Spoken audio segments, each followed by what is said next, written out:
Shalom, shalom. Ndabasuje mu izina rya Yesu. Twishimiye cyane kugira hano hantu. Twari tumaze igihe kirekire tutahakandagira. Ariko mve ngo turishimye cyane kuba mwadutekereje mukaduha no mahirwe kuba hano hantu hera h'Imana. So amazina yanjye nitwa Ndahiriwe Grace. Nkaba ndi ifura ya Apotre Serukiza.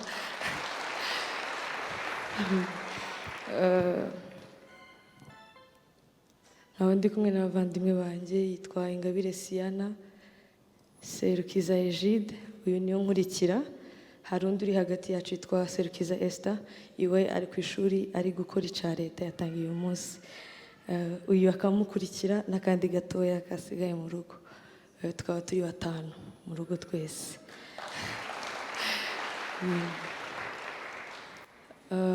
Turishimye cyane Imana kuba yaremeye kuduha zino mpano, guhagarara hano hantu imbere yanyu mwese. Ntabwo aba ari ibintu byoroshye, ni ibintu bikomeye, kandi urubyiruko nkanjye nk'aba Imana ikaba yemera kudukoresha mu myaka yose uko iri kose. Imana ntabwo ijya ihamagara umuntu bitewe kubera ko ari mwiza, kubera ko afite umuryango ukomeye. Aho waba uri hose, aho uva hose, Imana iragukoresha koko iba ifite impamvu iba yaragutoye. Kuba uri hano ni ukubera ko izi icyo ishaka kuri wowe, kandi izi icyo uzamarira abantu bari muri iki gihugu cyangwa mu isi hose. So turiho kubw'umugambi w'Imana, si imigambi yacu. Kuko iyo aba ari imigambi yacu twakabaye tutari hano, twakabaye turi ahantu habi cyane. Ubuhamya bari ko babuvuga, ariko yaremeye yumva ijwi ry'Imana riramuhamagara, aritaba araza. Iyo atitaba ntabwo ari kuba ahagaze aha ngaha. Nakunze ubuhamya bwe nubwo naje ntinze. Urubyiruko rwinshi na n'iyi saha baracari muri iyo nzira, ariko icyo nzi cyo isaha y'Imana irahari ku buzima bwabo. Bazemera bitabe ijwi ryayo, baze bayisange. Kandi tujya tugira n'uwo mwete, tubasengere cyane baze mu rusengero, kuko isi turimo ntabwo ari iyacu, ahubwo nitwe tugomba kuyihindura aho uko idusanga mu rusengero. Ndabashimiye cyane. Reka ntatwara umwanya mwinshi mvuga, ariko reka dusenge dusaba Imana ngo idufashe ibane natwe muri uyu mwanya mwiza. Data, tuje imbere yawe tugushima kuri Imana ikomeye, uri Imana ihambaye, urakomeye, urahebuje. Imirimo yawe Mwami irenze ibitekerezo byacu, imigambi yawe Mwami irenze ibitekerezo byacu. Tugushimiye ko wemeye ko tuba turi aha hantu, si ukubw'imbaraga zacu, ahubwo n'ubuntu bwawe n'urukundo Mwami udukunda bitugejeje aha ngaha. Dusabye umwuka wera wawe Mwami uze ugendagende hano hantu. Reka presence yawe Mwami yigaragaze muri twebwe Mwami. Ibyo tugiye kuvuga Mwami, reka bari wowe uvuga, reka bari ufatiye mikro, reka bari udukoresha. Abazamura amaboko Mwami babone ikiganza cyawe, bumve gukira mu mitima yabo. Abari bafite Mwami ibibazo batahe Mwami bahinduwe, babaye transformed, babaye new. Mana, bakubone bundi busha, bakwakire bundi busha mu buzima bwawe, bakwakire bundi busha mu buzima bwawe. Data, turagushimiye kuri Imana yumva amasengesho kandi igakora, kuri Imana yumva igakora.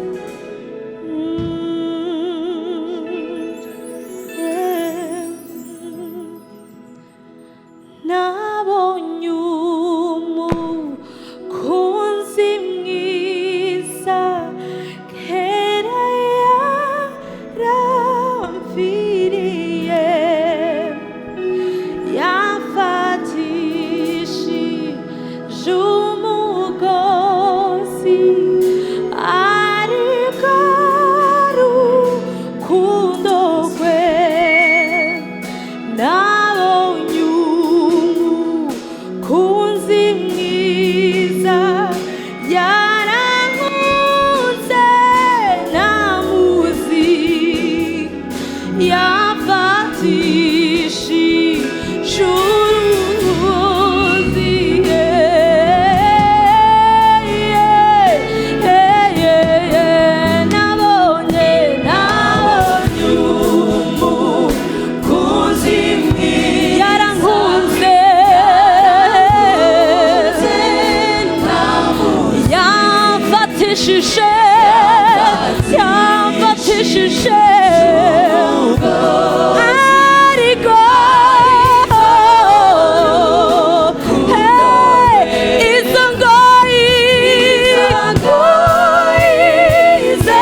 umwami Imana ari kumwe nawe. Reka turime n'abakristo.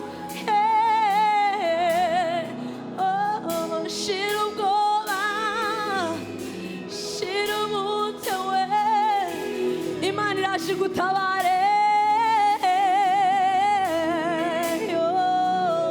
Shira ubwoba, shira ubute, nyuma zata,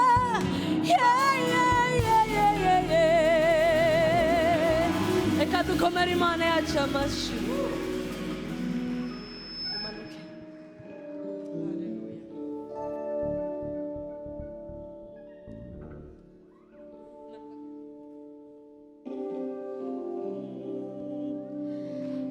Amashimwe azazamuka nituririmba hosana, hosana umwami n'umwami, hosana. Amashimwe azazamuka we nituririmba hosana, hosana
Daddy.